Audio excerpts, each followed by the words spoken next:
Howdy friendos, and welcome to part 2 of our Helluva Boss tribute. If I timed this right, then you'll notice that our Blitz video was uploaded Wednesday, and today, this video should release around the same time of Season 2 of Helluva Boss. If you've not watched the Blitz video, you're actually not required to, but these are designed to be companion videos, so please go ahead and watch both of them. You know, algorithm and all that. Also, if you have not watched Helluva Boss yet, or are not subscribed to Vivziepop, I highly suggest you do so. You don't need to subscribe to me, although you should, but I absolutely want you to subscribe to Vivziepop, the creator of Helluva Boss, because YouTube just doesn't treat animators well. But back to our analysis. Stolas is one of the main characters of Helluva Boss, and is the de facto main patron of the immediate murder professionals, because it is thanks to his grimoire, which can create portals to the mortal plane, that allows them to operate their business of interdimensional assassins. Stolas is the member of a caste of demon royalty in Hell called the Ars Goetia. He has power and influence over things that are astronomical in nature, such as the stars and moons. He can also create portals at will, though he does need to be in proximity of his grimoire to cross dimensions. It's not exactly clear what his responsibilities are in Hell, but it's clear that he's rich, powerful, and he's hot. People want his money and his body. That's a reference to the show. Stolas is ancient at well. It's implied that he's accomplished a lot in his long life, and at one point he grew bored of it, and now he only finds love and joy in his relationship with his daughter and his affair with Blitz. Weirdly enough, his duties and responsibilities are incredibly vague. It's implied that he focuses mostly on astrology and rarely interacts with humans, and thus he's one of the few demons that don't rely on suffering of others in order to prosper. I think we will start Stolas at the beginning of the series at lawful neutral. Also, his actions in the pilot are weird due to some behind the scenes things that we really won't go into. From the pilot to episode 1, Stolas went through a voice and a bit of a personality change. Vivziepop has been known to change her mind, and though his words in the pilot say that he wants people to die, he doesn't really express this interest later in the season. Plus, pilots are meant to be experimental runs, though we will still count his actions that he does in the pilot, but we're not going to treat that as if he's always been doing that, if you catch my meaning. And with that out of the way, let's go. However, before we go, did you know that you can watch the next 3 alignment videos ahead of schedule by becoming a channel member, a patron, or a Twitch subscriber? Whichever one is most convenient for you, you could just go ahead and do that. Becoming any of these premium members gives you access to the next 3 alignment videos on your select platform and gives you a spot at the end credits of our alignment videos and gaming videos. Each membership also gives you access to another unique set of benefits. YouTube Premium gives you access to stickers and emojis not available anywhere else, and sometimes a 4th bonus alignment video. Patreon gives you access to monthly wallpapers, lore packets, and access to the uncut archive of our D&D campaigns. And Twitch gives you access to a different set of emote stickers and access to our entire streaming library. If you're especially ambitious and want to collect all 3 Infinity Stones of the Loading Crew, this gives you access to a special title in our Discord. It's mostly bragging rights, but hey, you're better than everyone else. Check any of the links in the description to gain access and help support the channel. Hello, handsome. Might I procure your services? What do I have to do? Oh, nothing sordid, I assure you. Simply vomit on me ever so gently while I humiliate a pheasant. Save it for the boudoir. When you're scared and you don't know where I am, you must remember, no matter what happens to me, I will never be far away from my special little starfire. So technically, this is the earliest point in his life that we actually see Stolas. During this song to his daughter, Stolas explains that no matter what happens, Stolas has made arrangements so that his daughter will be taken care of, no matter what the personal or financial cost to him. It feels like they're setting up a lot of Stolas death flags this season, but being a good father is lawful good. You know what happens when I'm lonely, Blitzy? Oh, God fucking damn it. In the pilot, it is revealed that Stolas was seduced by Blitz, and after a night of fun, Blitz stole his book and snuck out of his house. Stolas also really doesn't do anything to stop it after the fact. Since this single uncharacteristic event turned Stolas' life upside down, we're going to call this chaotic neutral. Also, we established Stolas' relationship with Blitz. He's a rich and powerful demon who has a transactional relationship with Blitz, and they use each other for their own benefit. Not only does Stolas commission an assassination in the pilot, he's also sexually harassing Blitz, lawful evil. I was thinking, what if we worked out some kind of exchange? Favors for favors. Doesn't that sound enticing? In episode 1, Stolas calls Blitz and pulls a Harvey Weinstein maneuver and says Blitz can continue using his grimoire, but only if he sleeps with him once per month. This is very much lawful evil. a goddamn embarrassment. I'm not spending another moment looking at your pathetic, imp-sucking face! Good morning, Octavia. Did you sleep well, my Owlette?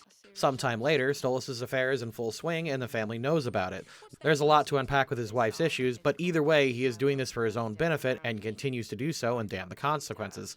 I actually have a hard time saying what alignment this is. I'd argue since he's hurting his family for his own benefit instead of, like, you know, going through a proper divorce proceeding or try to make Blitz a former mistress. I guess, what's the guy version of mistress? A mister?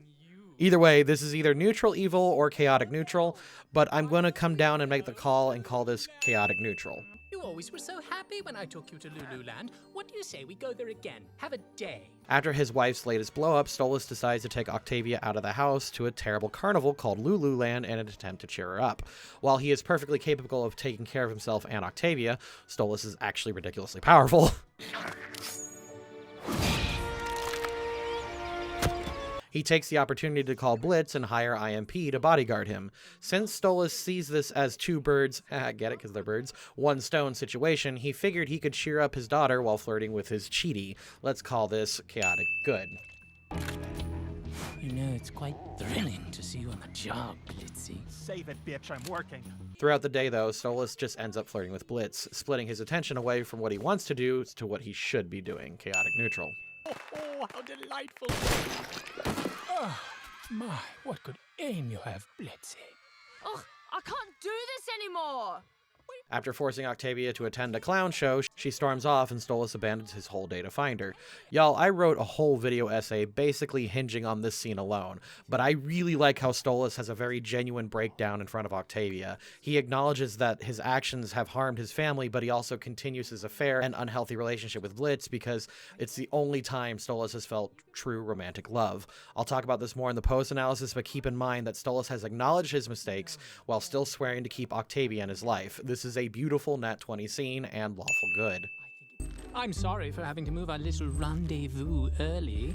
I have an engagement this month on the full moon. A while goes by and Blitz and Stolas continue their affair. Stolas tells Blitz that he needs the grimoire for a special harvest festival coming up. He does apologize and offers to take him to the festival so that they can have some stress-free fun while he works. Honestly, lawful good on Stolas for making the best of an inconvenient situation. And yes, I know I just gave a questionable transactional sex scene as good, but like, yeah, be like that sometimes. Lawful good. Good luck to you all, especially that sexy little one there. Though he does openly flirt with Blitz during the games, and he probably shouldn't. Chaotic neutral.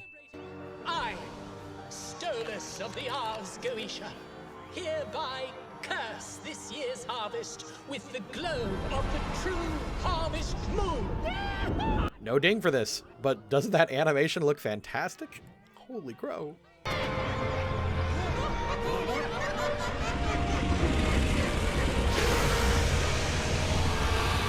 God, this will never not be a Nat 20 scene. In this episode, Moxie and Blitz were captured by demon hunters from the human world. After the repeated attempts at escape, they have failed, and it's revealed that somehow Stolas is always tracking Blitz's location and well-being.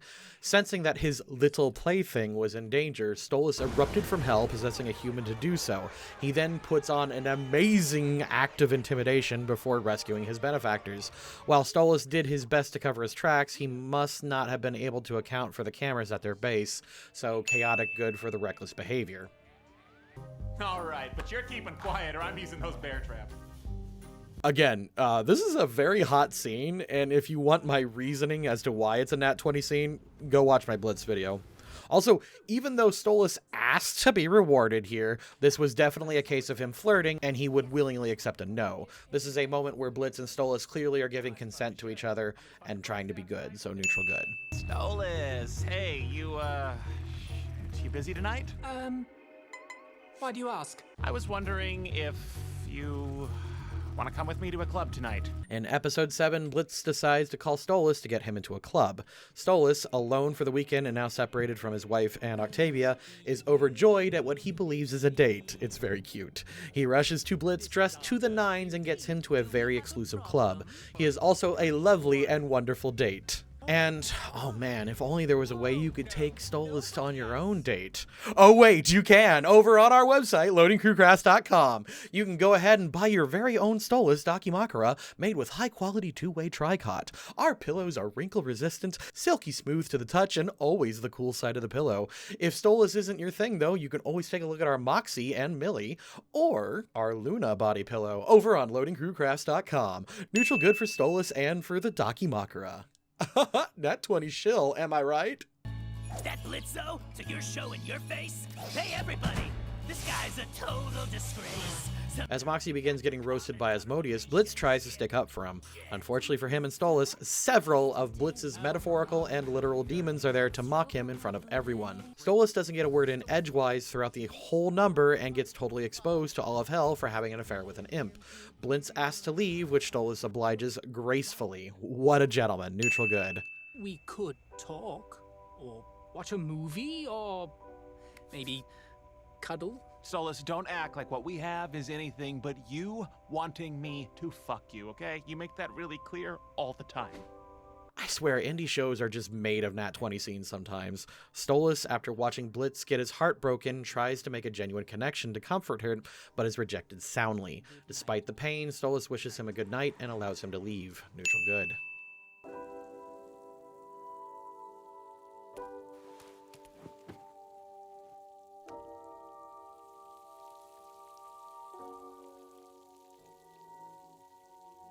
In my opinion, Stoli might be Vivziepop's greatest achievement in writing. She has somehow made a relationship that is born from exploitation and negativity into something fascinating, compelling, and comes from a place that neither character is completely innocent, making the situation both complex and engaging. The greatest stories are always made with the ones where there are no clear correct party, and I love watching flawed and messed up characters do flawed and messed up things. That's way more fascinating to me than, like, complex plots or lore. There are entire shows like Game of Thrones dedicated to complicated people doing complicated things, and you realize that their lives are incredibly complicated and nuanced, and there's very rarely clearly a bad guy. Those, to me, are always way more fun than a positive message or some kind of, like, it's time to talk about what we learned today. Even though Vivziepop wrote a crazy-ass story about assassins in hell, she has done an amazing job at creating a very human drama that's just as tragic as it is funny. Stolas loves Blitz because he's a character in which he's allowed to be vulnerable and have a love for himself while he's with him. Stolas only has his wife, to which he is a husband exclusively and kind of just there for formalities. And he also has a daughter to which he loves, but he can't be on equal terms with. Blitz, though from a wildly different social class and background, makes Stolas feel more alive and new than his old life ever did. The most tragic part of this is that Stolas knows that he's also harming his family and Blitz a little bit just to make himself happy. Obviously, there's a difference between love that you share with a partner and love that you share with a child, but both of those loves are needed for some people to be their best. It's wonderfully complicated, and there's no easy situation as to what might be the right answer, because everyone has different needs, and it's only by pure luck that sometimes, maybe 1 in 1,000 people will get all of their happinesses fulfilled. Please go ahead and watch the Season 2 premiere of Helluva Boss on Vivziepop's channel, and if you haven't checked it out, please go check out my other Helluva Boss videos. Thank you to the patrons, and I'll see you next time.